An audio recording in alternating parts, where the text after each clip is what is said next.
Assalamualaikum warahmatullahi wabarakatuh. Waalaikumsalam warahmatullahi wabarakatuh. Yang terhormat Bapak Kepala Sekolah, yang terhormat Ibu Waka Kurikulum Bu Dewi Utama SPD, dan rekan-rekan guru yang saya banggakan.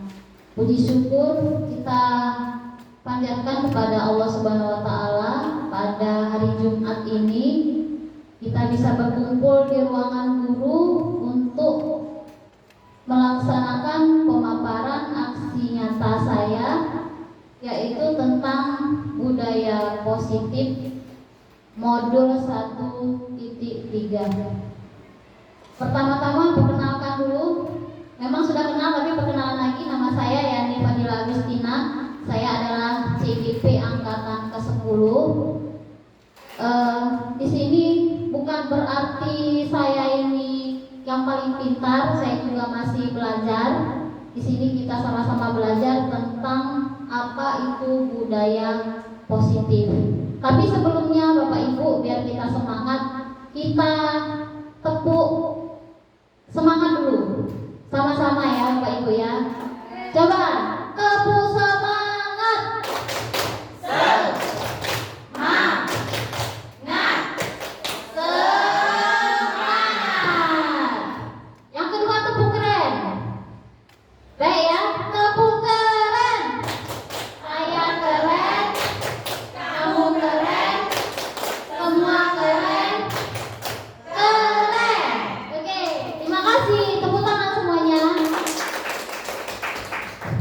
Dipindahkan slide. Nah, tujuan saya di sini menyampaikan budaya positif itu adalah mengimplementasikan konsep-konsep inti dalam modul budaya positif di lingkungan kelas kita sesuai yang dibuat di tahapan koneksi antar materi. Yang kedua adalah membagikan pemahaman dan pengalaman dalam menerapkan kepada rekan-rekan. Jadi di sini saya sebagai CGP harus menerapkan ilmu yang saya dapat di program guru penggerak kepada teman-teman guru sekalian. Nah, di sini CGP mengimplementasikan konsep-konsep inti dalam modul budaya positif di lingkungan kelas. Tidak hanya di lingkungan kelas, tapi juga di lingkungan sekolah sebenarnya ya. Apa saja yang mau saya implementasikan kepada Bapak Ibu sekalian? Yang pertama adalah apa itu perubahan paradigma belajar, apa itu disiplin positif, apa itu motivasi perilaku manusia, apa itu kebutuhan dasar, kemudian posisi kontrol restitusi, keyakinan kelas, dan segitiga restitusi. Nah, pertama yang akan kita bahas di sini adalah apa itu perubahan paradigma belajar. Nah, di sini ada beberapa pertanyaan ya Bapak Ibu. Boleh nanti salah satu atau dua orang menjawab pertanyaan ini. Kira-kira apa sih pentingnya menciptakan suasana positif di lingkungan kita? Kira-kira penting nggak kita menciptakan suasana positif? Penting ya. Seperti apa suasana positif? Terbayang nggak Bapak Ibu? Ya, Bu Eka. Suasana positif kita saling merangkul satu sama lain. Ya, merangkul, berkolaborasi. Apalagi suasana positif? Nyaman, aman, tentram, ya kan? Tidak ada konflik. Kemudian yang pertanyaan yang selanjutnya, sebagai seorang pendidik atau sebagai pemimpin sekolah atau sebagai pemimpin pembelajaran, bagaimana Anda dapat menciptakan suasana positif di lingkungan sekolah kita ini? Bagaimana cara kita? Ya, Bu Ijel? Tidak berpihak pada salah satu pihak, jadi menyamaratakan. Adil ya, adil, tidak pilih kasih. Ada lagi nggak contoh yang lain? Supaya kita nyaman tuh gimana? Selalu berprasangka baik, tidak ada konflik ya. Kemudian apakah hubungan antara menciptakan suasana yang positif dengan proses pembelajaran yang berpihak pada murid? Hubungannya apa? Kenapa kok kita harus harus menciptakan suasana yang positif. Dan apa hubungannya dengan kurikulum merdeka di mana dia menerapkan proses pembelajaran yang berpihak pada murid? Agar anak merasa nyaman untuk belajar. Nah, untuk menciptakan rasa aman pada anak ketika akan melakukan pembelajaran. Lanjutnya, bagaimana penerapan disiplin saat ini di sekolah kita? Apakah sudah diterapkan dengan efektif? Bila belum, apa yang menurut Anda masih perlu diperbaiki dan dikembangkan? Sudah belum kita menerapkan disiplin positif? Sudah, tapi belum maksimal, ya, belum efektif. Jadi kita harus belajar apa itu disiplin positif. Kemudian apa saja harapan yang ingin kita lihat perkembangan pada murid kita setelah kita mempelajari modul ini. Nah, di sini kita mengharapkan setelah Bapak Ibu mendapatkan pemaparan dari saya tentang budaya positif, kita bisa berkolaborasi untuk melaksanakan aksi nyata baik di kelas ataupun di lingkungan sekolah kita tentang budaya positif.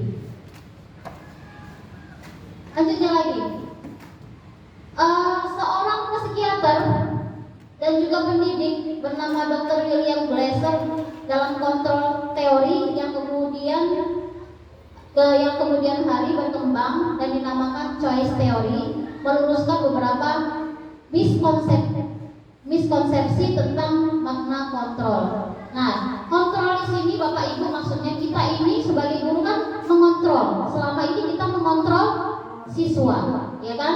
Nah, kontrol itu ada beberapa yang tidak boleh kita lakukan. Dia itu seperti ilusi yang seharusnya tidak kita lakukan, ya. Apa saja itu? Ilusi guru mengontrol murid. Jadi kita punya ilusi, oh, guru itu tugasnya adalah mengontrol murid. Yang kedua, ilusi bahwa semua penguatan positif, efektif dan bermanfaat. Jadi semua penguatan positif, efektif, ya, dan bermanfaat. Jadi semua penguatan itu maksudnya adalah semua yang kita lakukan semuanya bermanfaat. Nanti kita akan pelajari bagaimana kita mempelajari tentang penguatan. Lanjutnya lagi, ilusi bahwa kritik dan membuat orang merasa bersalah dapat menguatkan karakter. Yang terakhir, ilusi bahwa orang dewasa memiliki hak untuk memaksa. Selama ini kita suka memaksa, ya Bapak Ibu, ya. Misal ada anak itu datang terlambat atau ya datang terlambat aja lah. Nanti kita tanpa tanya lagi dia kenapa. Kadang kita nggak mau percaya, ya. Ini Bu, saya tadi bannya pecah di jalan, kita nggak percaya. Sudah, kamu langsung ke sana, lari ke lapangan itu, berapa kali putaran. Nah, seperti itu. Misalnya anak nggak sekolah pakai sendal, langsung kita tuduh, kemudian kita kasih dia hukuman. Nah, inilah yang kita harus perbaiki, Bapak Ibu. Ilusi-ilusi inilah yang harus kita hilangkan. Apalagi kita sudah belajar, ya, kita sudah menerapkan kurikulum merdeka di kelas 7 dan tahun ini kita bakal menerapkan kurikulum merdeka itu kelas 7 dan kelas 8. Baik, lanjut. Nah, dari perubahan paradigma stimulus respon kepada pendekatan teori kontrol, Stephen R. Covey, Principal Center Leadership 1991 mengatakan bahwa bila kita ingin membuat kemajuan perlahan, sedikit-sedikit ubahlah sikap atau perilaku kita sebagai guru. Jadi untuk mengubah anak-anak itu nggak bisa langsung, Bapak Ibu. Kita dulu yang harus berubah sebagai guru. Pemikiran kita itu yang harus kita ubah dulu. Jadi nggak langsung kita terapkan ke anak, kita dulu yang menerapkan sebagai seorang pendidik. Namun bila kita ingin memperbaiki cara-cara utama kita, maka kita perlu mengubah kerangka acuan kita. Ubahlah bagaimana Anda melihat dunia, bagaimana Anda berpikir tentang manusia. Ubahlah paradigma Anda, skema pemahaman dan penjelasan aspek-aspek tertentu tentang realitas. Nanti kita belajar apa itu realitas, apa itu nilai-nilai kebajikan dan lain sebagainya. Nah, tadi ada stimulus respon. Kok apa sih stimulus respon itu? Ada yang tahu nggak? Stimulus respon seperti apa yang pernah kita alami? Bukan. Jadi stimulus respon ini pesan yang kita dapat langsung kita ada langsung respon atau efeknya. Jadi manusia membutuhkan stimulus terlebih dahulu untuk memberikan respon. Begini contohnya. Kalau ibu diinjak kakinya, ibu langsung respon nggak? Stimulusnya apa? Diinjak kan? Nah, responnya teriak, ya kan? Terus kalau ibu makan buah jeruk yang asam, itu pas ibu makan itu kan stimulusnya. Responnya mejem, ngerenyitin muka, ya kan? Nah, itulah yang namanya stimulus respon. Itu dihindari sama guru. Harus dihindari sama guru. Contoh, ketika kita bertemu anak yang ngomongnya kasar sama kita biasanya pakai stimulus respon kan? Jadi stimulus respon itu langsung Bu maksudnya. Kita itu spontan. Sedangkan cara berpikir proaktif itu tidak seperti itu. Apa ini mengambil tindakan tegas dan melakukan berbagai cara agar mencapai tujuan yang diinginkan. Ciri-cirinya berpikir proaktif itu, satu, kita bertanggung jawab dengan apa yang kita lakukan, yang kita pilih ya. Aktif mencari jalan untuk mencapai tujuan. Kemudian berpikir sebelum bertindak, tidak mudah terpengaruh. Nah ini Bu yang harus kita pelajari. Jadi kalau kita ketemu masalah, misalnya kita bertemu anak yang sebel kali aku sama anak ini, kita nggak boleh langsung merespon dengan menggunakan stimulus respon ini. Harus kita pakai cara berpikir proaktif ini. Kita pikir dulu, kita ajak bicara. Kira-kira kenapa dia ini kok seperti ini? Apakah di rumah mungkin dia ini kekurangan kasih sayang atau bagaimana? Jadi kita disuruh untuk berpikir sebelum bertindak. Berpikir sebelum bertindak. Tuh ya. Lanjut Bu. Next. Nah sekarang ini contoh stimulus respon. Stimulus respon itu realitas kebutuhan kita sama. Ini pemikiran yang selalu kita tanamkan di otak kita sebagai seorang guru. Ya, realitas kebutuhan kita itu sama. Padahal kalau kita berpikir lagi, ternyata menurut teori kontrol, realitas itu atau kebutuhan kita itu tidak sama. Kira-kira anak SD kebutuhannya sama nggak sih dengan anak SMP? Tidak sama ya kan? Ya. Kemudian semua orang lihat kalau stimulus respon itu semua orang melihat hal yang sama. Sedangkan kalau teori kontrol setiap orang memiliki gambaran yang berbeda-beda. Sudut pandang orang itu beda-beda Bu. Anak kembar saja pemikirannya tidak sama, ya. Lanjutnya lagi kita mencoba mengubah orang agar berpandangan sama dengan kita. Sedangkan kalau teori kontrol kita berusaha memahami pandangan orang lain tentang dunia. Jadi kita sebagai guru itu harus bisa memahami orang lain. Itu. Lanjutnya lagi perilaku buruk dilihat sebagai suatu kesalahan, sedangkan kalau teori kontrol semua perilaku memiliki tujuan. Orang melakukan kesalahan itu pasti ada Bu tujuannya. Anak nakal itu pasti ada tujuannya. Dan itulah tugas kita untuk mencari tahu sebabnya apa. Kemudian orang lain bisa mengontrol kita. Sedangkan kalau teori kontrol hanya kita sendiri yang bisa mengontrol diri kita. Jadi kita tidak boleh dikontrol orang lain. Saya bisa mengontrol orang lain kalau stimulus respon, sedangkan kalau teori kontrol kita tidak bisa mengontrol orang lain. Selanjutnya pemaksaan ada pada saat bujukan gagal. Pernah nggak ibu membujuk gagal? Pernah ya? Sudah itu apa yang kita lakukan biasanya? Marah-marah ya kan? Ya, nah itulah yang tidak boleh kita lakukan.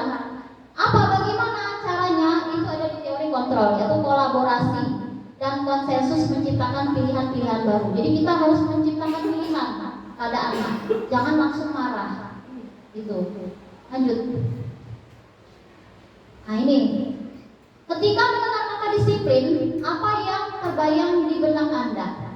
Apa yang terlintas di pikiran Anda? Kebanyakan orang akan menghubungkan kata disiplin dengan kata tertib, teratur, kepatuhan pada peraturan. Jadi kalau kita selama ini kan disiplin itu hubungannya dengan tata tertib, ya kan? Kemudian berhubungan dengan kedisiplinan, ya kan? Teratur. Nah, kata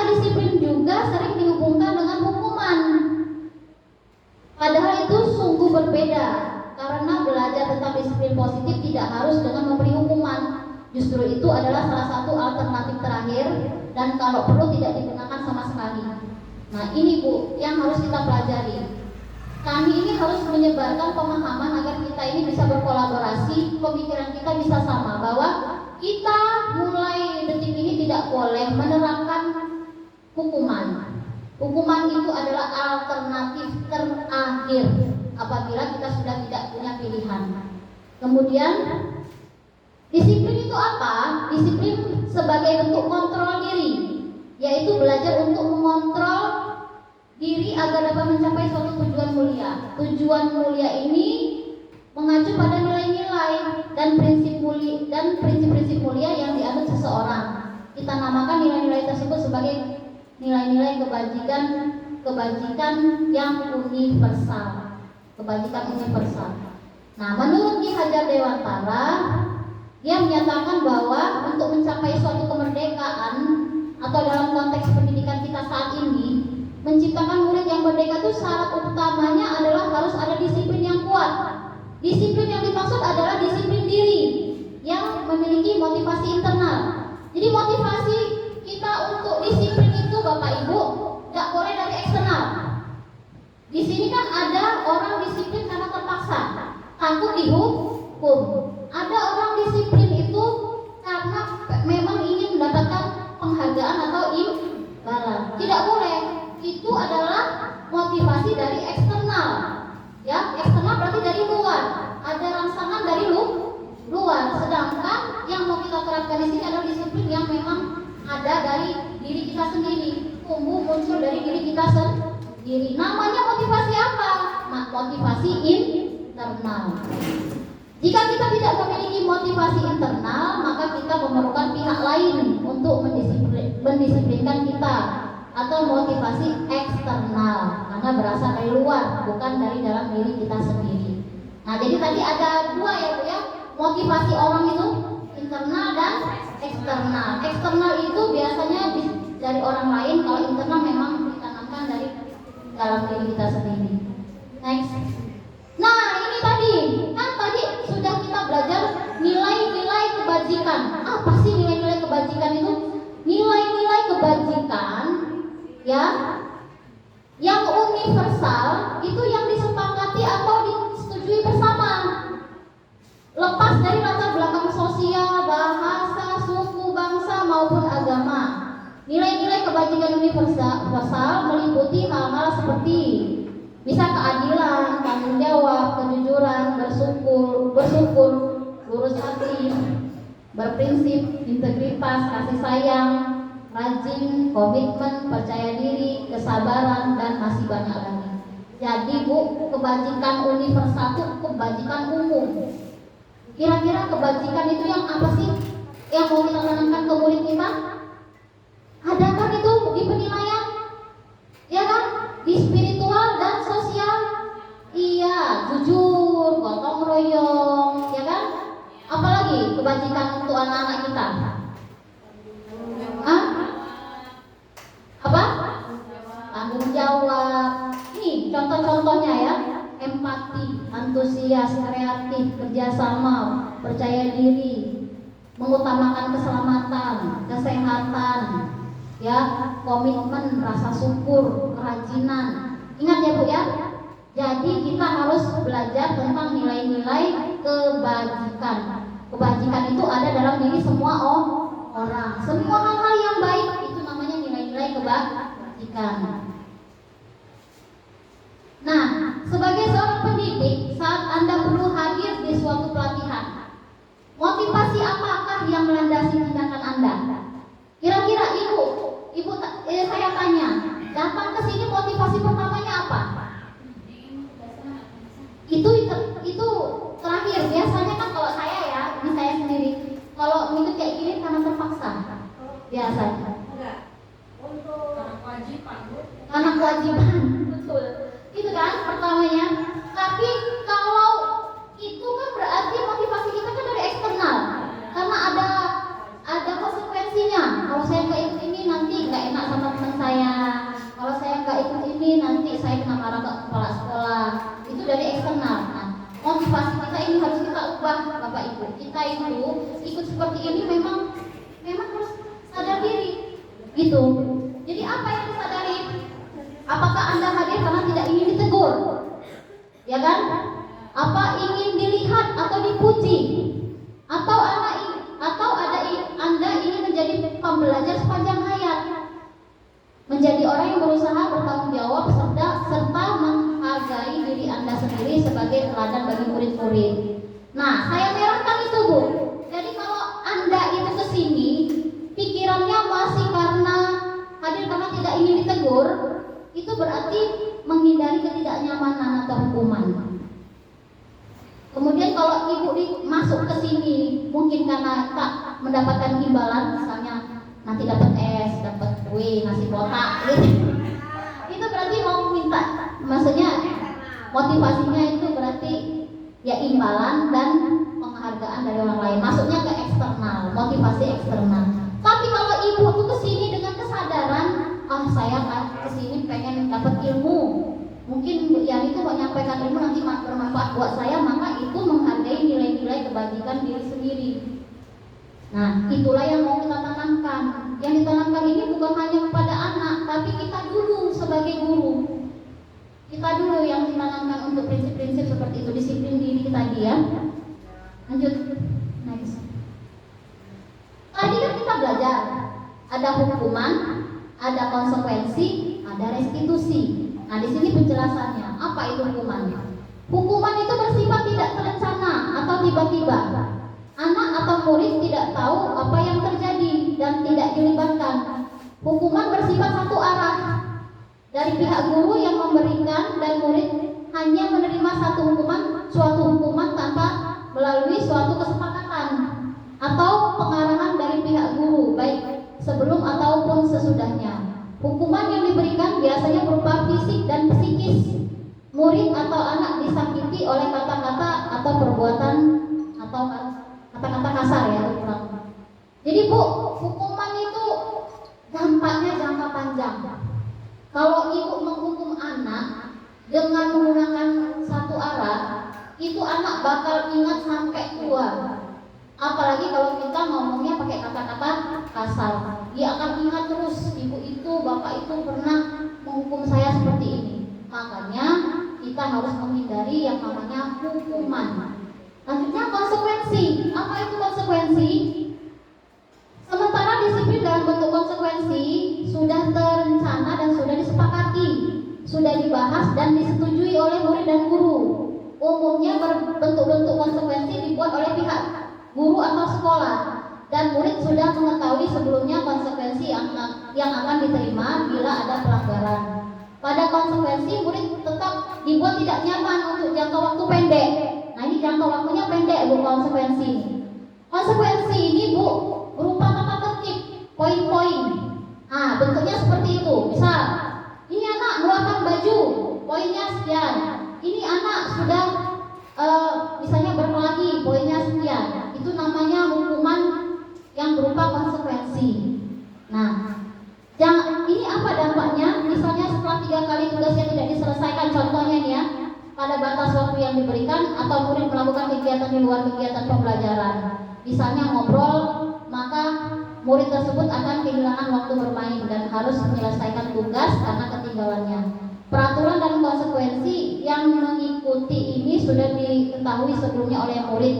Sikap guru di sini senantiasa memonitor murid. Nah, ini. Jadi kalau konsekuensi itu kita monitor dia tiap hari, kayak biasa kita lakukan itu. Itu bajunya keluar, sini kamu push up 10 kali. Nah, itu namanya konsekuensi karena sudah dicatat dan sudah dibuat sama pihak sekolah atau pihak guru. Nah, yang terakhir ini, Bu, yang harus kita terapkan, namanya adalah restitusi.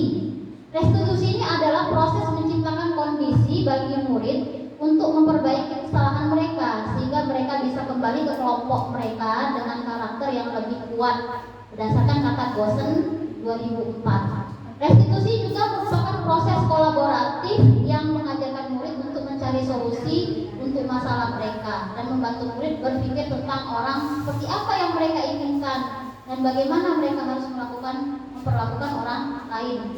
Kelsen, Gosen 1996. Nah, di restitusi ini Bu, nanti kita belajar bagaimana menangani masalah.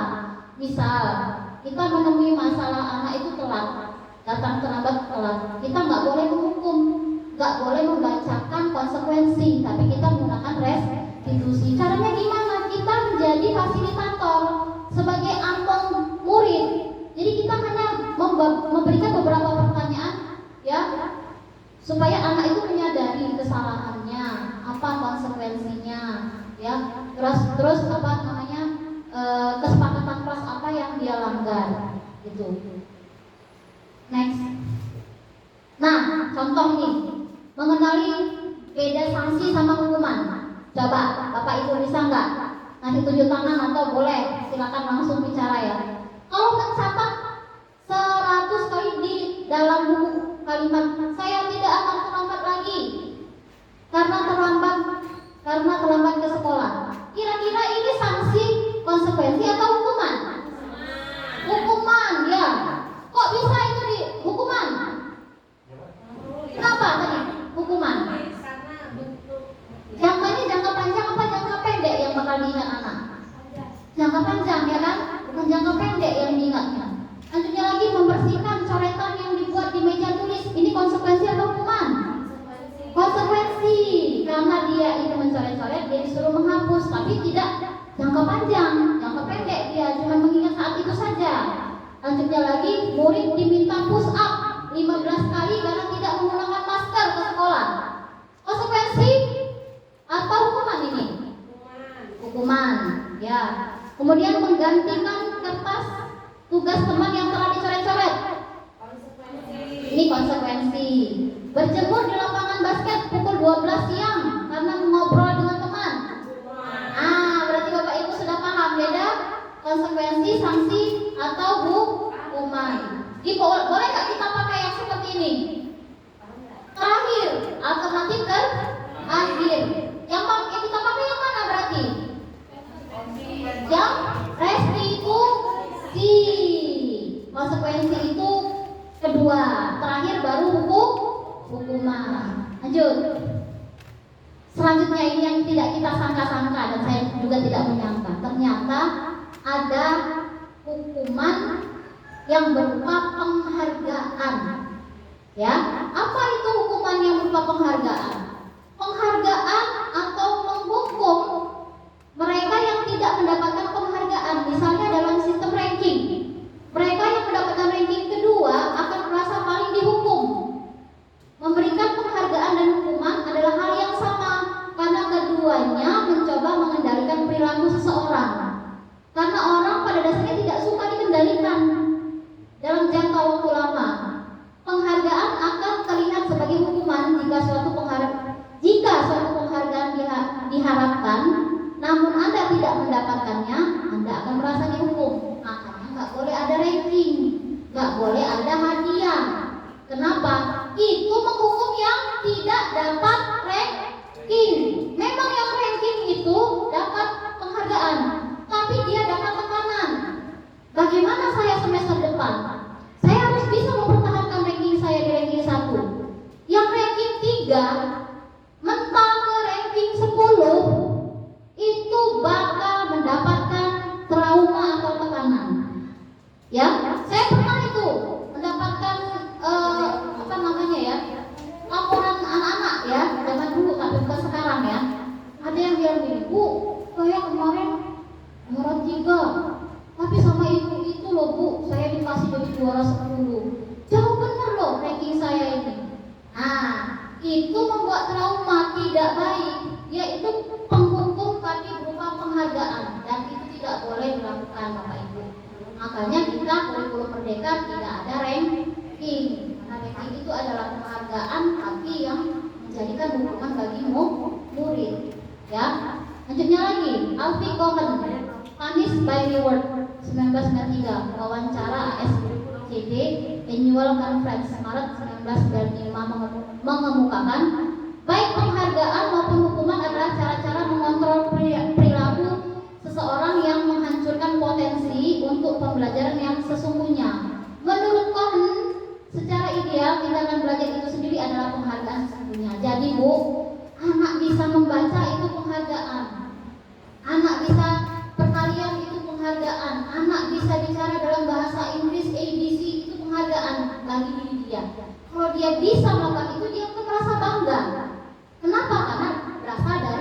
memotivasi diri sendiri. Sedangkan kalau kita kasih hadiah, motivasinya kan jadi berubah eksternal ya kan? Nah, jadi kita jangan seperti itu lagi. Saat seseorang anak belajar untuk pertama kali menggabungkan huruf-huruf dan kata-kata serta menyadari bahwa dia dapat membaca, timbul pijar di matanya dan sebuah senyuman di wajahnya. Anak tersebut begitu gembira bahwa dia telah mempelajari dan menguasai suatu keterampilan baru. Kesadaran akan kemampuannya bahwa dia sudah dapat membaca sesungguhnya sudah merupakan sebuah penghargaan. Jadi kita akan merubah mindset kita mulai dari sekarang. Oke, lanjut. Nah, restitusi tadi kan sudah belajar. Apa itu hukuman? Lanjutnya lagi, apa itu konsekuensi? Nah, sekarang kita belajar ini restitusi. Restitusi adalah proses menciptakan kondisi bagi murid untuk memperbaiki kesalahan mereka sehingga mereka bisa kembali pada kelompok mereka dengan karakter yang lebih kuat. Nah, Bu, nanti kita belajar ya bagaimana cara merestitusi anak. Jadi restitusi itu apa? Menciptakan kondisi murid memperbaiki kesalahan, memperbaiki kesalahannya, ya, sehingga mereka bisa kembali ke kelompoknya dengan rasa nyaman, aman, tidak ada beban. Restitusi juga adalah proses kolaboratif. Nah, Bu, kolaboratif ini maksudnya bukan kita yang menentukan, tapi kita berkolaborasi dengan anak untuk mendapatkan solusi dari permasalahan yang dialami oleh si anak, ya. Nah, kemudian mencari solusi dan dari masalah, membantu murid berpikir tentang orang seperti apa yang mereka inginkan dan bagaimana mereka harus memperlakukan orang lain. Kita ngajarin dia kalau memperlakukan guru itu seperti apa, memperlakukan teman itu seperti apa, menghargai diri sendiri itu seperti apa melalui restitusi. Lanjut. Nah, sudah tadi belajar hukuman, sudah itu apa tadi? Konsekuensi. Yang ketiga, restitusi. Terus itu kita juga harus belajar tentang apa? Nilai-nilai kebajikan universal. Sudah, kuncinya di situ dulu ya. Kemudian tahu teori kontrol sama apa itu stimulus respon. Beda stimulus respon sama teori kontrol. Nah, oke. Sekarang keyakinan kelas. Ibu-ibu yang wali kelas pernah nggak bikin keyakinan kelas? Pernah. Tapi cara-caranya sudah paham belum?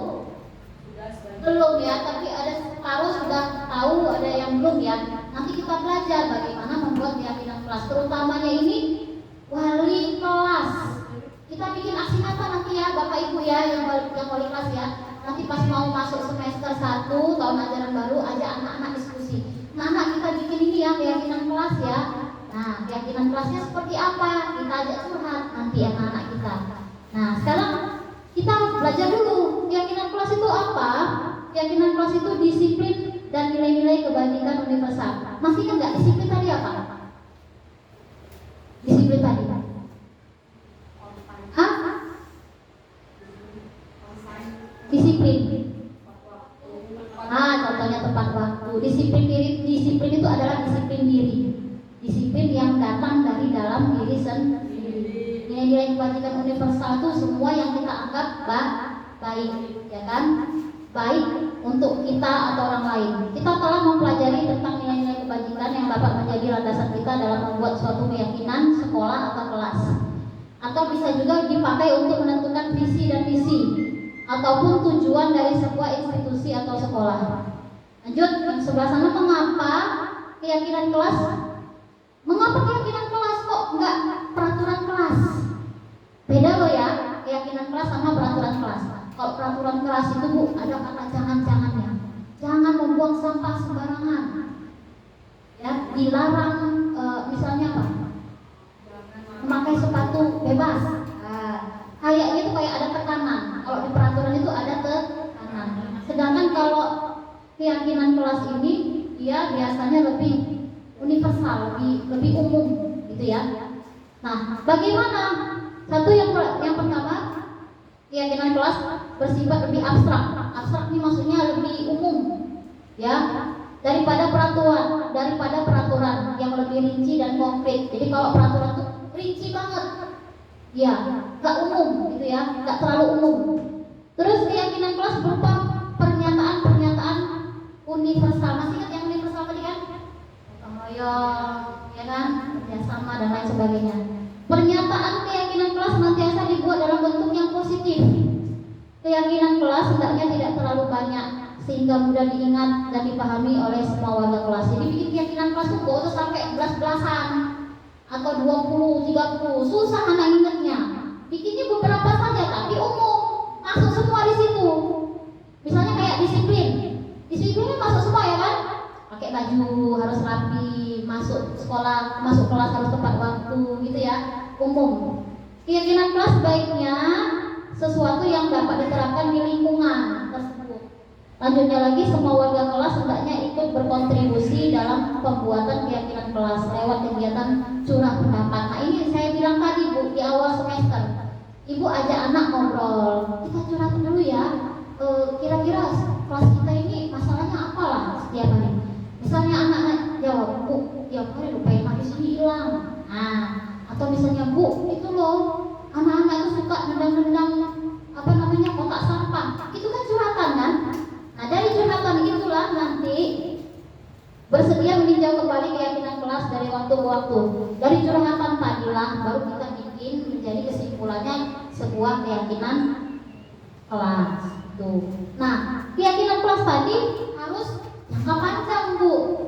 Jadi bisa dipakai selama 1 tahun. Dari waktu ke waktu itu tetap bisa diterapkan.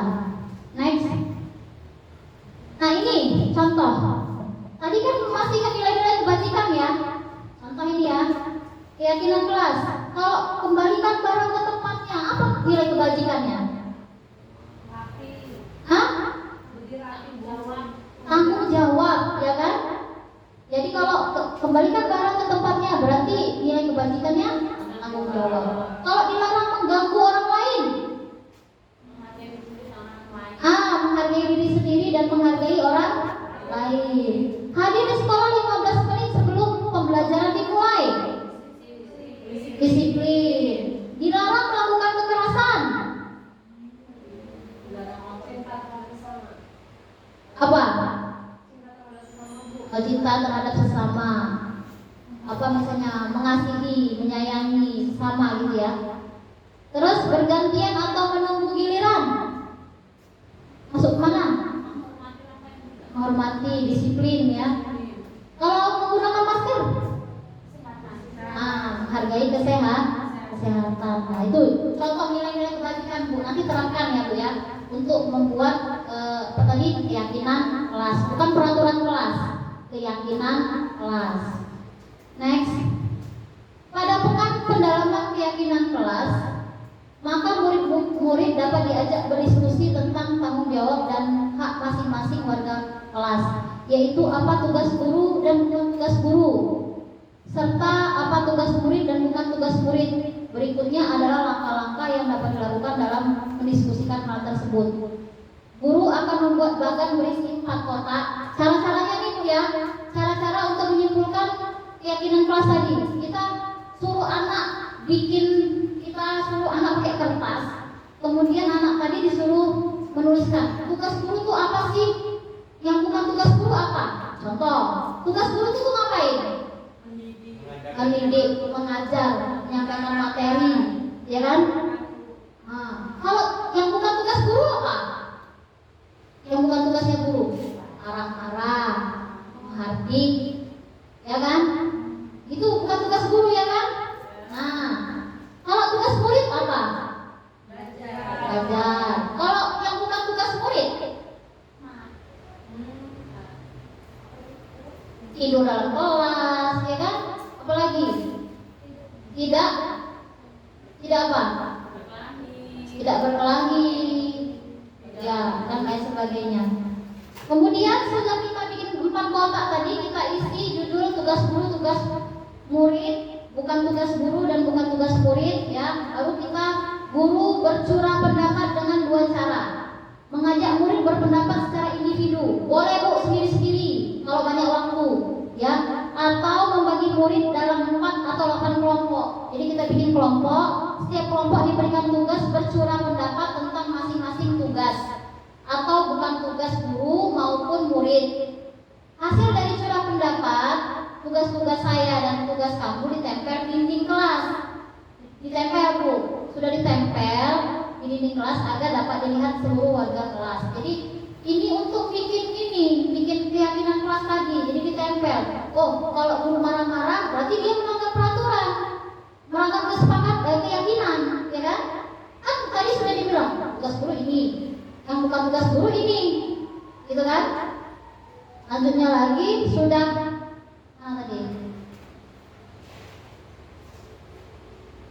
Nah, contoh ya, hasil surat pendapat guru dan muridnya. Tugas saya, tugas guru. Lanjut, next. Ini kecil, saya bacakan aja ya.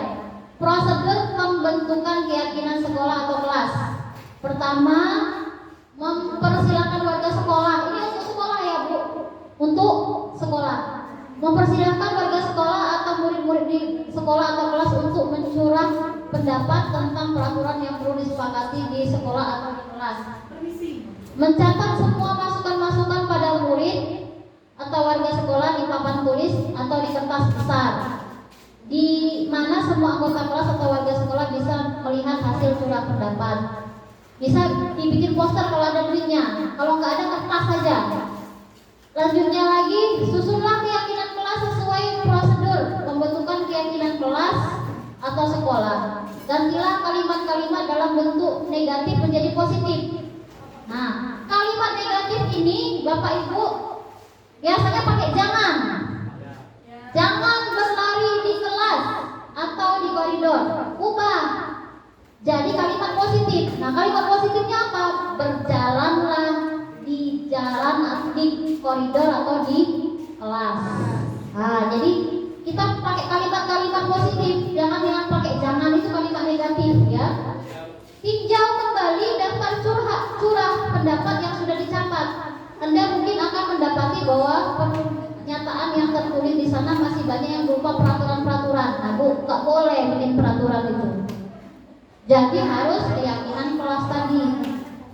Selanjutnya, ajak warga sekolah atau murid-murid untuk menentukan nilai kebajikan atau keyakinan yang dituju dari peraturan tersebut. Contoh, keyakinan ya, berjalan di kelas, dengarkan guru, datanglah tepat waktu. Nah itu contohnya. Jadi dia itu di bawah payung yang sama, yaitu keyakinan untuk saling menghormati atau nilai kebajikan menghormati. Jadi nilai kebajikannya adalah hormat. Tuh. Selanjutnya lagi, keyakinan ini yang dimasukkan dalam daftar disepakati. Kemudian kegiatan itu juga merupakan pendalaman pemahaman bentuk peraturan ke keyakinan sekolah atau kelas. Nah, jadi 2024-2025 kita ubah, jangan peraturan lagi. Kita bikinnya keyakinan sekolah dan keyakinan kelas. Lanjutnya lagi, tinjau ulang keyakinan tadi ya sudah ya. Tinjau ulang keyakinan sekolah atau kelas secara bersama-sama. Seharusnya setelah beberapa peraturan telah disatukan menjadi beberapa keyakinan, maka jumlah butir pernyataan keyakinan akan berkurang. Sebaiknya keyakinan sekolah atau kelas tidak terlalu banyak, bisa berkisar antara 3 sampai 7 saja. Prinsip atau keyakinan, bila terlalu banyak, akibatnya warga kelas atau sekolah akan sulit mengingatnya dan akibatnya sulit untuk dijalankan. Jadi kita bikinnya nggak usah banyak-banyak Bu, paling banyak 7 saja. Ya. Kemudian setelah keyakinan sekolah atau kelas selesai dibuat, maka semua warga kelas dipersilakan meninjau ulang dan menyetujui dengan menandatangani keyakinan sekolah atau kelas tersebut, termasuk guru dan semua warga murid. Ditandatangani biar setuju semua, kan ada bukti, gitu ya. Keyakinan sekolah atau kelas selanjutnya bisa diletakkan di dinding kelas di tempat yang mudah dilihat semua warga kelas. Ingat ya tadi ya, kita bikin apa tadi? Keyakinan kelas. Oke, lanjut, next. Contoh keyakinan ke kelas ya. Nih contohnya ini. Bapak bisa lihat, Bapak Ibu Wali boleh lihat, hadir di kelas tepat waktu, bekerja sama menjaga kebersihan kelas, menata dan menjaga peralatan kebersihan kelas, meletakkan barang sesuai tempatnya, membuang sampah pada tempatnya, berpakaian rapi. Nah, seperti ini ya Bu. Contoh-contohnya, ini banyak nih, 1, 2, 3, 4, 5, 6, 7, 8, 9, ini banyak kan. Bikinnya yang lebih sedikit lagi biar anak-anak gampang mengingatnya. Capek ya? Kita lagi bentar. Sambil minum nggak apa-apa. Yang mau minum, yang mau makan silakan. Nggak apa-apa. Ready? Oke. Tepuk semangat.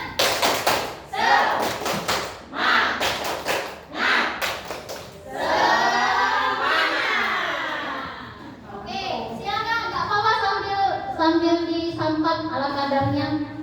Next, Bu. Kebutuhan dasar manusia dan dunia berkualitas. Apa itu kebutuhan dasar manusia? Kita sebagai manusia pasti punya kebutuhan dasar, ya kan? Ya, kebutuhan dasar kita itu biasanya ada di sini diajarkan ada 5. Yang pertama kebutuhan bertahan hidup. Kalau bagi yang tidak punya apa-apa, kebutuhan bertahan hidup itu penting. Tapi kalau orang yang punya semuanya ya sudah senang, sudah nyaman ya. Penting ya kebutuhan bertahan hidup itu. Lanjutnya lagi, kebutuhan manusia itu kasih sayang dan rasa diterima. Ya, atau kebutuhan untuk diterima. Kita butuh ya diterima orang, ya kan? Iya, kalau nggak diterima orang gimana rasanya? Sakit hati. Kemudian kebutuhan berikutnya penguasaan. Penguasaan itu maksudnya kebutuhan pengakuan atas kemampuan. Kita butuh diakui kemampuan kita. Kita mampu ini, kita mampu itu. Biasanya ada ya orang yang kebutuhan itu mintanya di penguasaan ya, diakui kemampuannya. Lanjutnya lagi ada juga orang ini yang kebutuhannya adalah kebebasan, bebas untuk memilih. Aku pengen kayak gini, aku nggak mau diatur-atur. Nah itu biasanya. Yang terakhir kebutuhan manusia itu adalah kesenangan. Kesenangan ini kebutuhan untuk merasa senang. Nah, ibu-ibu, kebutuhan ini harus kita kuasai juga untuk menganalisa tindakan anak apabila bermasalah. Contoh, anak yang suka biasanya ribut di kelas, sering bolos, sering gak kerjakan tugas, kira-kira kebutuhan apalah yang belum terpenuhi? Biasanya, menurut ibu, kan ibu kan suka tanya ke anak kan, kamu nih kok sering jarang masuk ke sekolah sih? Hari ini masuk, besok enggak. Kira-kira kebutuhan apa yang kurang dari dia itu? Mungkin kasih sayang. Nah, kasih sayang biasanya ya. Iya, kasih sayang dari orang tua, perhatian dari orang tua. Nah, kita harus paham Bu, karena kebutuhan ini bukan kebutuhan murid saja, kebutuhan kita juga. Misal, ada guru yang sukanya marah-marah, yang hari marah-marah, makanya selalu marah. Pasti ada salah satu kebutuhan dasarnya yang tidak terpenuhi. Betul nggak? Iya. Nah, makanya iya, atau pekerjaan numpuk banyak, terus iya dibawa ke sekolah jadi uring-uringan, ya kan? Nah, ini Bu, kita paham dulu, makanya kita kalau membahas tentang permasalahan anak, jangan langsung kita marah-marahi, jangan langsung hukum. Pasti kita pikir, ini pasti ada salah satu kebutuhannya yang kurang ya. Apalah kira-kira kita gali. Wah, anak ini ternyata bapaknya pergi kemana, ibunya TKW, di rumah tinggalnya sendirian, nggak ada yang ya, hidup dia di rumah udah berat, ditambah lagi pekerjaan yang ada di sekolahan, tugas-tugas di sekolahan. Mungkin makanya kita harus bisa memahami, menyelami ya kebutuhan dasar dari murid kita. Next, dunia berkualitas. Tadi kan kebutuhan dasar ya, sekarang dunia berkualitas. Apa sih dunia berkualitas itu? Syarat untuk mendapatkan dunia yang berkualitas bila sesuatu itu terasa sangat baik bagi Anda dan memenuhi setidaknya satu kebutuhan dasar Anda. Tadi kan ada 5 kebutuhan kita tadi ya. Nah, salah satu dasarnya saja sudah terpenuhi, kita itu sebenarnya sudah memiliki dunia yang berkualitas. Contoh saja, nomor 1 tadi apa? Nomor itu kebutuhan dasar manusia tadi? Bertahan hidup kan? Coba kalau kita nggak bisa bertahan hidup, nggak punya pekerjaan, apakah kita bisa menciptakan dunia yang berkualitas?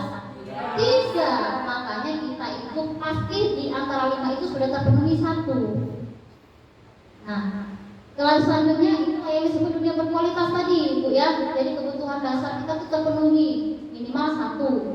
Kemudian guru memasukkan nilai-nilai kebajikan ke dalam dunia berkualitas anak-anak dengan cara membangun interaksi yang memberdayakan dan memerdekakan murid.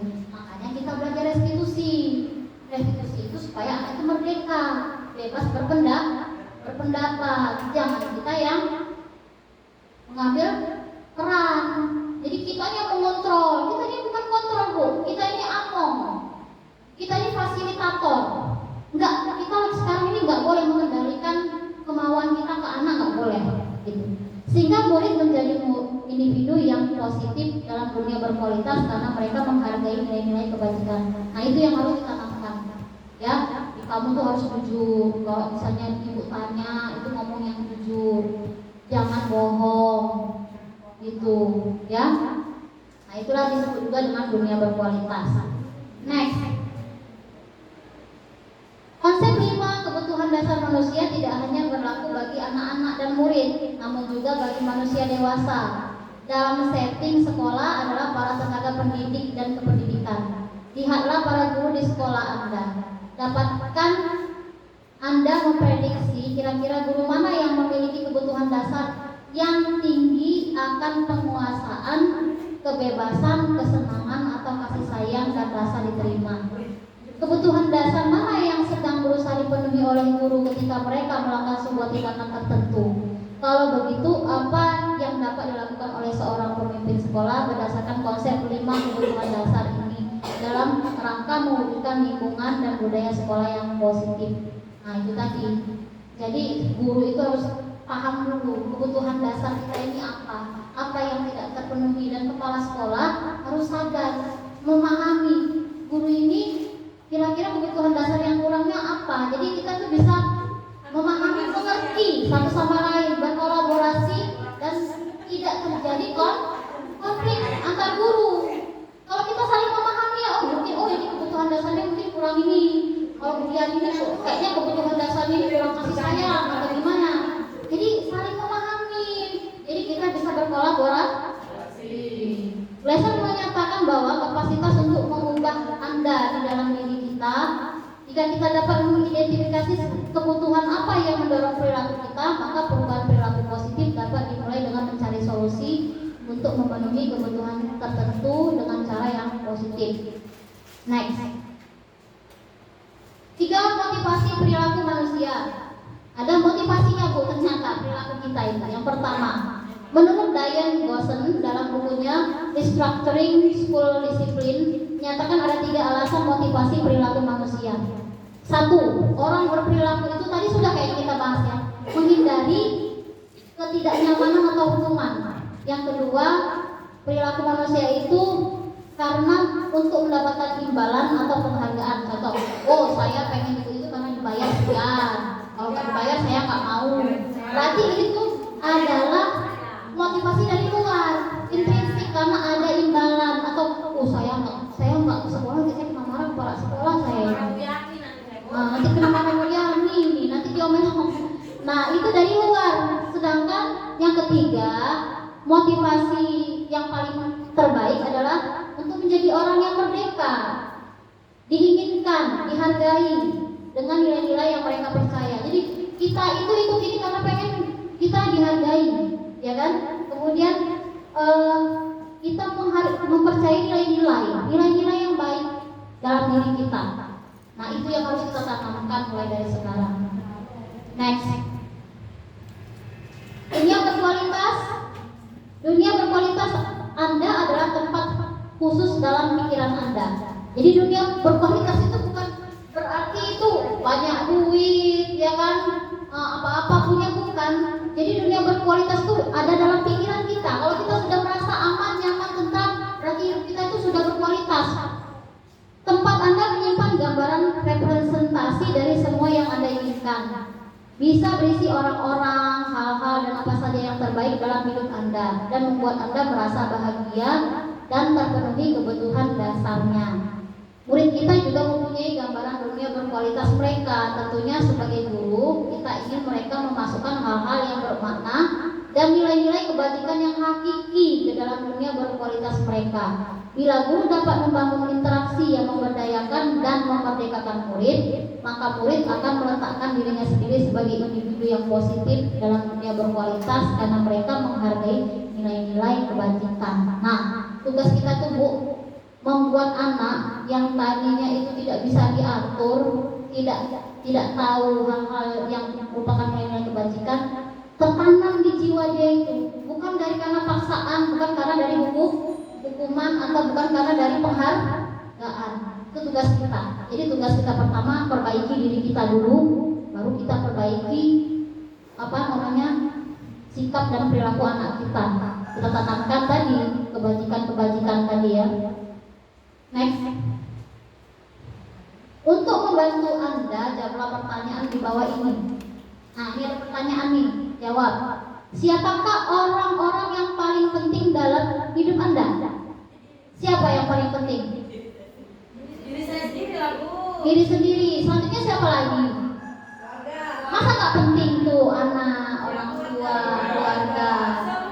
Iya, berarti kita kan paham ya orang-orang yang kita sayangi.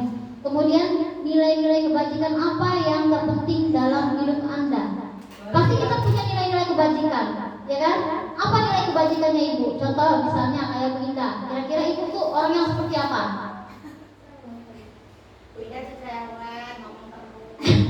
Berarti ceria, ya kan? Nilai kebajikannya adalah ceria, ya kan? Kemudian kayak Pak Bakar, nilai kebajikannya suka menolong dengan tangan, ya. Ya. Kalau Anda menjadi orang yang ideal, karakter atau sifat apa yang Anda paling inginkan ada di diri Anda? Ibu-ibu punya cita-cita nggak? Pengen jadi orang yang seperti apa? Bu Kurnia? Kalau saya ingin jadi orang yang bermanfaat, tapi bukan untuk dimanfaatkan. Ya, bermanfaat buat orang lain boleh ya. Mungkin selama ini saya kurang bersabar. Saya cita-citanya pengen jadi orang yang lebih sabar. Atau mungkin saya orangnya misalnya tertutup. Oh, saya mau jadi orang yang terbuka, mau bercerita, bukan terbuka. Next. Nah, ini restitusi. Restitusi tadi ya, 5 posisi kontrol. Ini diambil dari kutipan Diane Guzman dengan pendekatan restitusi. Ada 5 posisi kontrol. Jadi kita sebagai guru itu ada 5 posisi kita. 1 penghukum, 2 pembuat merasa bersalah, 3 sebagai teman, 4 sebagai pemantau, yang kelima sebagai manajer. Kok ini dilingkari? Ini kenapa? Karena inilah tujuan kita. Kita harus berperan sebagai manajer, tidak sebagai penghukum, tidak sebagai pembuat merasa bersalah, teman, pemantau. Saya tanya sekarang, ibu-ibu selama ini merasa dirinya sebagai apa? Apa aja sebagai Orang tua. Sebagai apa? Apa sebagai penghukum? Apakah sebagai pembuat merasa bersalah? Sebagai teman? Pemantau? Atau sudah menjadi manajer? saya menjadi penghukum Bu Yani. Penghukum. Nah, sekarang apa sih ciri-ciri penghukum itu? Guru penghukum itu yang seperti apa? Biasanya ciri-cirinya ya, tindakan guru itu biasanya ya nada suaranya tinggi, matanya melotot, jarinya menunjuk-nunjuk sambil menghardik. Itu penghukum. Sedangkan kalau pembuat merasa bersalah, bikin anak tadi merasa bersalah, jadi nada suaranya tuh lembut, kadang melotot, sedih-sedih gimana gitu ya kan. Terus bagaimana nada dan gesturnya? Biasanya memelas, halus, sedih. Terus terlalu dekat, terlalu merapat sama anak. Jadi anak tadi terlalu dekat dengan kita, terus kita terlihat lesu. Tolonglah anak, besok jangan diulang lagi ya. Nanti gimana Pak Anang? Seperti itu. Nah, ini apa? Pembuat merasa bersalah. Jadi anak tuh merasa diri dia tuh bersalah gitu. Yang selanjutnya sebagai teman. nggak boleh juga ini Bu. Jadi sebagai teman ini apa? Mengontrol murid melalui persuasi. Jadi kalau sebagai teman, kamu kemarin bolos ya? Nah, kayak kita ngomong sama teman gitu loh. Terus nada gesturnya seperti apa? Ramah, akrab, bercanda, tubuh merapat pada murid, mata dan senyum jenaka. Padahal itu berat masalahnya. Tapi kita tuh senyum-senyum, ketawa-tawa gitu, nggak serius. Itu. Terus yang lanjutnya lagi sebagai pemantau. Nah kalau pemantau ini dia tegas, tapi dia yang dibaca itu tata tertib, poin-poin. Nah mengawasi berdasarkan peraturan dan konsekuensi menggunakan sanksi. Suaranya seperti apa? Datar. Terus badannya formal. Nah itu juga sebenarnya tidak kita terapkan. Itu bisa apa? Pemantau. Lanjutnya lagi yang terakhir ini dilingkari. Inilah yang mau kita pelajari hari ini sebagai manajer. Ya, manajer ini apa Bu? Gabungan antara jadi teman dan jadi pemantau. Jadi kita bisa jadi teman, bisa juga sebagai pemantau. Kita melakukan ini berkolaborasi dengan anak. Jadi kita nggak satu arah, gitu ya. Apa ciri-cirinya itu kalau kita sebagai manajer? Suaranya, ya gesturnya tulus, tidak marah, tidak meninggikan suara, tidak menunjuk-nunjuk, tidak tampak sedih, dan juga tidak bersenda gurau. Jadi nggak boleh tampak sedih, nggak boleh bersenda gurau, nggak boleh marah-marah, juga nggak boleh. Jadi kita itu harus formal. Iya. Bahasa tubuhnya formal ya. Nanti ada contohnya. Terakhir, caranya mengatasi masalah. Soalnya kan kita ini semua guru pikirnya kan gini Ron ya. Pasti tiap hari ada aja masalah. Kita terapkan ini, restitusi ini, ya. Nah, sekarang dampak kalau kita sebagai penghukum, murid jadi marah, dendam. Sampai itu saya sendiri mengalami. Sampai tua tetap teringat. Sampai sekarang masih ingat. Dia ngata-ngatain, dia mukul, dia pernah jebak tangan. Itu sampai sekarang masih ingat, bapaknya ingat, waktunya pelajaran apa masih ingat, ya materinya apa. Itu sampai sekarang masih ingat kita. Kemudian pembuat merasa bersalah. Ini juga nggak boleh. Dampaknya apa? Murid merasa bersalah, kecewa, merasa gagal, menahan perasaan. Ini bahaya Bu.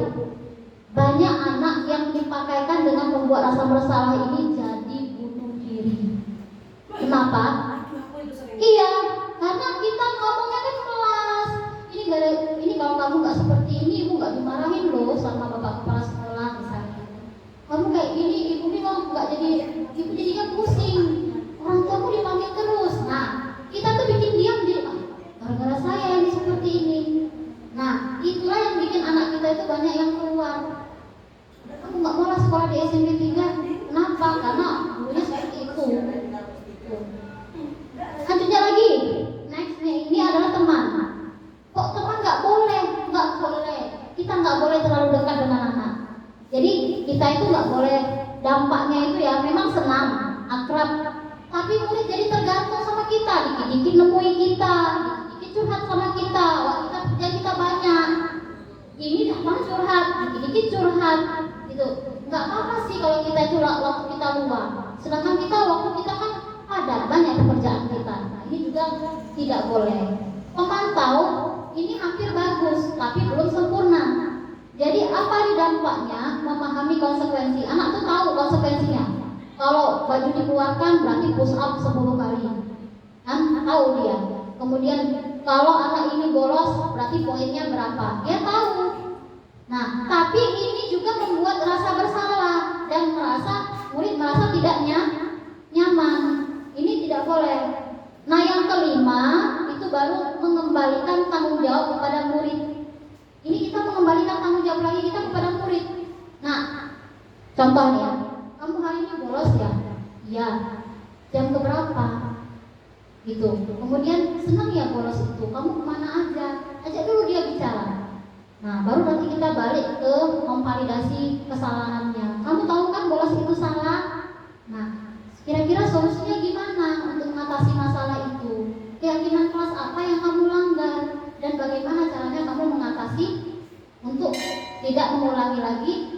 perbuatanmu. Nah, itu contohnya seperti itu. Ya, jadi anak-anak mendapatkan jalan keluar dari masalahnya. Jangan kita ini tahu-tahu menghukum. Dia tidak dapat pemecahan masalah dan nilai-nilai kebajikan itu tidak tertanam di diri dia. Dia nggak tahu kalau bolos itu kebajikannya yang harus dia perbuat apa gitu. Kita harus bisa menentukan itu, menciptakan rasa nyaman dan aman. Jadi kalau kita pakai yang sebagai manajer ini, anak-anak merasa ngobrol sama Pak Bahar enak ya, saya merasa nyaman gitu kan, saya merasa aman. Itu yang mau kita terapkan di sekolah kita. Next. Nah ini Bu, tadi kan ada yang tanya gimana sih menyelesaikan masalah. Caranya adalah dengan segitiga restitusi. Nah segitiga restitusi ini pertama adalah menstabilkan identitas. Menstabilkan identitas ini maksudnya adalah kita, anak kita diberikan, kita tanyain, kamu tuh tadi ngapain, kamu tadi salahnya apa, gitu. Bisa ada anak ini yang ngomong kasar sama guru, kita tanya dulu, anak-anak, misalnya siapa namanya, misalnya Dista, kamu tahu kenapa dipanggil ke sini? Kamu tahu nggak kesalahanmu apa, gitu, ya? Apa pertanyaannya? Setiap orang pasti pernah melakukan kesalahan. Setiap orang pernah melakukan kesalahan. Kamu bukan satu-satunya yang pernah melakukan ini. Jadi contohnya gini Bu, kayak kemarin saya praktek ya, segitiga restitusi itu. Setelah saya tanya, Dista, kenapa kamu hari ini datang terlambat?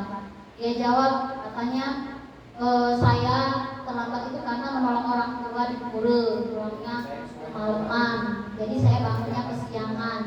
Nah kita ini Bu, Bapak Ibu, kita stabilkan dulu identitas dia tuh. Kita ngomongnya begini, iya ibu juga pernah terlambat, ibu juga pernah melakukan kesalahan, semua orang pasti pernah melakukan kesalahan.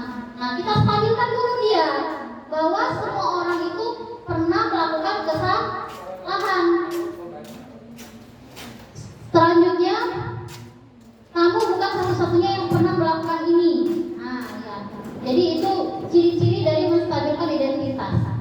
Setelah menstabilkan identitas, Bapak Ibu, kita validasi tindakan yang salah. Apa pertanyaannya? Kamu tentu punya alasan mengapa melakukan itu. Itu ya.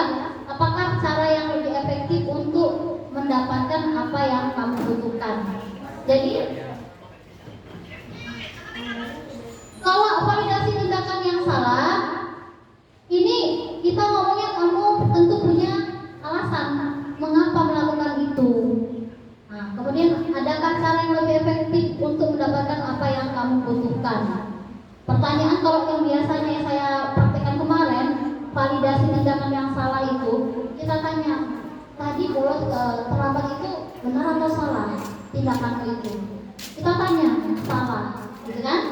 Nah, terus alasannya kenapa lo bolos? Gitu kan tanya. Kemudian ada nggak sih cara yang efektif supaya kamu itu misalnya nggak bolos lagi atau nggak terlambat lagi gitu. Kemudian setelah validasi tindakan yang salah, baru menanyakan keyakinan. Kita tanyain, kita kan sudah bikin keyakinan kan di awal semester. Terus kita tanya, kira-kira keyakinan kelas apalah yang kamu langgar, yang sudah kita sepakati kemarin. Lalu dia sebutin, ya kan, disiplin dan datang tepat waktu. Kamu ingin menjadi orang seperti apa? Nah, kita validasi untuk mengeluarkan nilai-nilai kebajikan pada anak, ya kan? Nanti dia akan menjawab, oh saya pengen lebih disiplin Bu, saya mau menjadi orang yang selalu datang tepat waktu, gitu kan? Atau saya ingin menjadi orang yang menghargai waktu. Jadi dia tahu kebajikan apa yang seharusnya dia punya dari kesalahan yang sudah dia lakukan. Lanjutnya lagi. Nah, ini contoh segitiga restitusi. Sisi pertama menstabilkan identitas. Tujuannya adalah mengubah identitas anak dari orang yang gagal menjadi orang yang sukses. Murid menjadi lebih reflektif. Ya, ucapan atau kalimatnya tidak ada yang sempurna. perbuatan salah itu tidak apa-apa, kita bisa menyelesaikan ini. Nah ini Bu, jadi nanti kalau kajian di grup piket jangan lagi langsung ke ini dapat poin sekian, kamu saya catat ini, besok kamu harus begini, nggak boleh. Jadi sama tuh ya kita bilang dulu, tanya dulu dia tuh salahnya apa. Ya namanya manusia pasti nggak sempurna, nah pasti pernah bikin kesalahan. Ibu juga pernah bikin kesalahan, ya kan? Terus baru kita validasi tindakan yang salah. Tujuannya apa? Memenuhi kebutuhan dasarnya, merubah teori stimulus respon ke cara berpikir proaktif tadi. Masih enggak cara berpikir proaktif tadi? Ya kan? Berpikir dulu baru bertindak. Nah, kalau stimulus respon itu kan langsung merespon, ya kan? Anak bermasalah langsung kita marahin. Nah ini jangan, nggak boleh. Bagaimana caranya? Ya kita jangan atur dulu emosi, kemudian kita berpikir dulu sebentar, kira-kira ini menangani masalahnya gimana. Saya harus pakai 3 restitusi. Urutannya itu ya, ini tadi. Nah, ciri-cirinya kalimatnya apa? Kamu punya alasan melakukan hal itu, padahal kamu bisa melakukan hal yang lebih buruk dari itu. Nah, itu contoh-contohnya. Sudah itu baru kita menanyakan keyakinan. Anak, tujuannya anak menjadi siap untuk terhubung dengan nilai-nilai yang ada, yang akan dia percaya menjadi orang yang dia inginkan. Jadi dia kalau tidak kita marah-marah, tidak terpatri di ingatan dia kan. Jadi dia, oh iya ibu ini baik ya, saya tadi sudah dicarikan solusi, berarti saya besok harus datang tepat waktu, saya harus disiplin, tidak lagi saya ulangi. Ya, kemudian ucapan atau kalimatnya apa? Apa nilai-nilai kebajikan umum yang telah kita sepakati? Nilai kebajikan ini ada di keyakinan kelas. Kan ada 7 tadi. Dibikin nggak usah terlalu banyak. Supaya apa? Gampang diingat. Jadi kita mengingat, murid juga mengingat. Kamu mau jadi orang seperti apa? Nah, kamu mau menjadi orang seperti apa? Ini yang berhubungan dengan nilai kebajikan tadi. Saya pengen jadi orang yang jujur, saya ingin menjadi orang yang disiplin. Nah, itu yang kita tanamkan ke anak. Nah, Bu, bagaimana kalau misalnya masalahnya terulang-ulang dengan kasus yang sama? Ada yang bisa kasih solusi nggak? Bisa, kita sudah mempraktekkan segitiga restitusi. Anak sudah kita ajak bicara, tapi ternyata kasusnya berulang. Kira-kira bagaimana caranya Bapak Ibu? Organisasi atau konsekuensi? Memberikan? Ya, jadi restitusi itu yang pertama ya Bapak Ibu ya. Baru sudah itu konsekuensi. Kalau nggak bisa konsekuensi, berarti yang terakhir baru kita pakai hukuman. Tapi kalau bisa hukuman dihindari. Kemudian apa lagi caranya? Melalui tahapan. Misal yang manggil wali kelas dulu, udah direstitusi sebanyak 3 kali, nggak mempan, kasih restitusinya ke DK. DK nggak bisa, balik ke waka kesiswaan. Waka nggak bisa, balikkan ke kepala sekolah jika diputuskan sama kepala sekolah. Jadi intinya kita itu belajar pengendalian diri, jangan menggunakan hukuman atau konsekuensi. Kita pakai yang mana Bu? Yang restitusi. Next. Oke, nah sekarang menstabilkan identitas. Ini contohnya ya. Pak Joko, Mario, Adi, Bapak tadi dengar laporan dari guru ini. Contoh kasus ya. Dari guru piket di kantin, sepertinya kalian dalam masalah ya. Ada yang bisa Bapak bantu? Apa yang terjadi? Lanjut Pak Mario dan Adi jawab, iya Pak, tadi pada jam istirahat pagi kami main lempar-lemparan makanan di kantin, tapi tidak sengaja malah melempar ke wajah Bu Bina, kepala sekolah, ketika beliau sedang berjalan. Pak Joko bilang, kalian main lempar-lemparan makanan di kantin karena kena wajah Bu Bina ketika beliau sedang lewat. Mario dan Adi jawab, iya Pak, dengan wajah sedih dan muka menunduk. Pak Joko, Adi, ada informasi yang kamu mau tambahkan? Adi jawab, kami tidak bermaksud melakukannya. Tapi Pak Joko, tapi apa? Tapi kami tidak sengaja. Nah, ini namanya menstabilkan identitas. Kita harus tahu dulu alasannya, tujuan dia itu kayak gitu ngapain, gitu. Next. Nah, baru kita validasi. Validasinya gimana? Apakah kalian tahu kalau kalian berada dalam masalah? Nah, kita kasih tahu itu masalah loh, nak. Ya, iya. Baiklah, Bapak di sini bukan untuk mencari siapa yang salah. Bapak di sini untuk mencari penyelesaian sama-sama, berpikir sama-sama tentang apa yang bisa kita lakukan untuk memperbaiki situasi ini.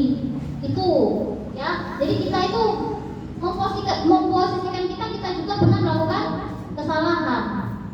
Iya, Pak. Kemudian apa tuh? Bapak bisa lihat kalian merasa senang melakukannya, tetapi yang kalian lakukan merugikan orang lain, sehingga sekarang kalian dalam masalah. Ya, Pak. Jadi dia validasi dulu. Anak tadi menyadari, oh itu salah ya. Dia udah paham salah. Next, Bu. Baru kita menanyakan keyakinan kelas. Jadi sekarang mari kita bicara tentang keyakinan kelas dan keyakinan sekolah kita. Apa yang kita percaya? Yang mana yang kalian belum tunjukkan? Kita harus bersikap baik satu sama lain, Pak, kata Mario. Kata Adi, menghormati orang lain dan menghormati diri sendiri.